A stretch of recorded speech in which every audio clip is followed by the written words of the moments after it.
وای داده جانش بیش ما من چیکار میکنم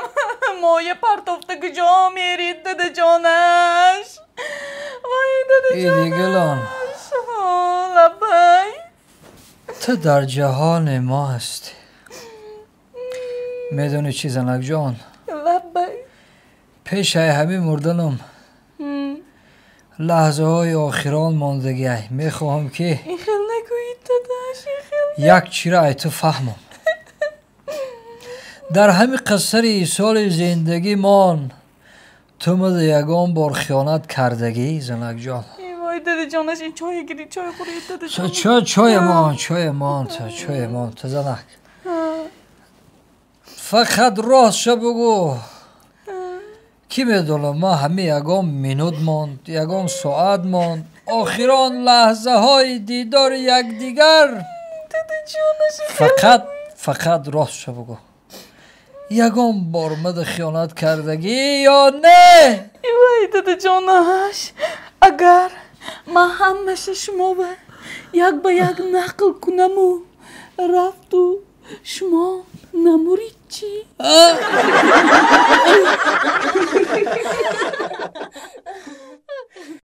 نویرهای گرامی ما اگر به شما بلیت سمالیات در کار باشه مرحمت با واتساپ اویاکاسه شهنازه زنگ بزنین در 5 دقیقه انا با صفت بلندی کاری به شما بلیت میتین با نرخ ارزان عینای مسافدی بابیتون گپ زنین کو با اسکیت کم داره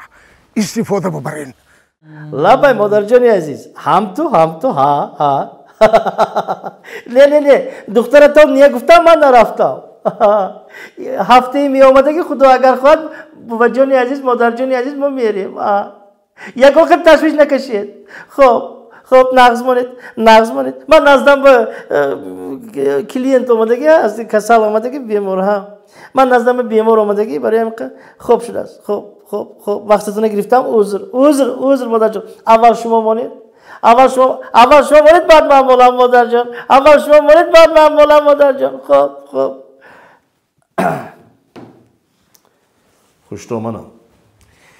خوب خدمت همین شما دکترم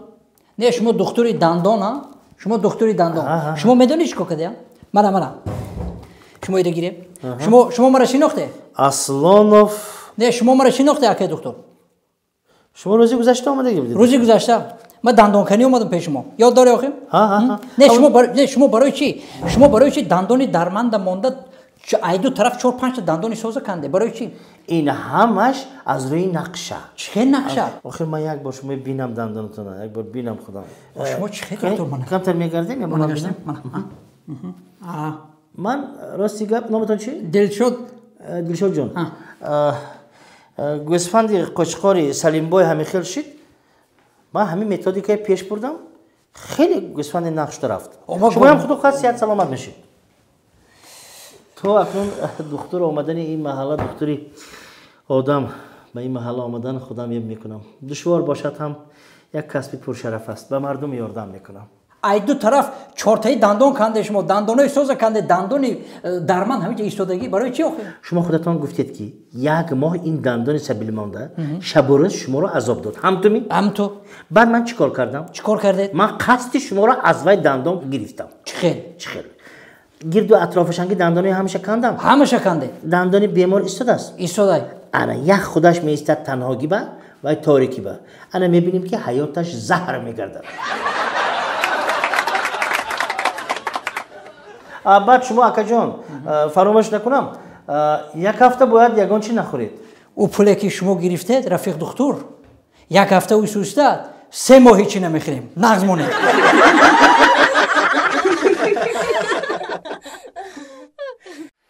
اینه من گپ زدم تام گپ گردوندی و همین کار خوب شید گپ که گردوندی من عصبی شدم ترا هرچی گفتم گپای بی‌زیترین دنیا را بس دست برداشتم حقارت کردم اینمی نوپسندی کردم در پیش گدوکام خوب نشید همین زندگی شید زندگی باغ دیل گفتیان داغ دیل نه خیلی مرا میبخشی زنگ جان که از طرفی من نگاه کن مرا بخشیدی اما کیم دیگر حقارت نمیکنین؟ نه موتورسیکل تاقای ما چی؟ نه خودش نصیب کنه بالکونی بیبی ما چی؟ بالکونی بیبی تو من چی در کنه در سری قهر یک گفتم ده انیق می؟ انیق بیا همین جان گفته زندگی کنیم مال سرتین جانم هستی خوراکاتم یاد کردم زنک جان دیگه تماما آواز بلند نمیکنم طرف شما مردک جان نخورید این افقات نخورید من برای شما از دیگر افقات میبیارم برای چی آخی؟ برای اون که من درونی افقات شما به زهر انداخته بودم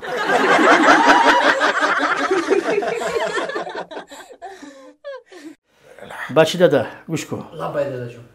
من پگاه اومده نمیتونم من پگاه مایلش دارم ده آدمی بسیار گپی بسیار انا بابی تام نمیبیاد بابی شولی داره میمیرد شولی داره میروی اما شما من میتیم بس داتا اینجا گپ دیگر چیز داره پگاه جراحی ما میدونیم خلاصی گپ همون سمویی که من دادم که من تو یه بار دیگه فهمونم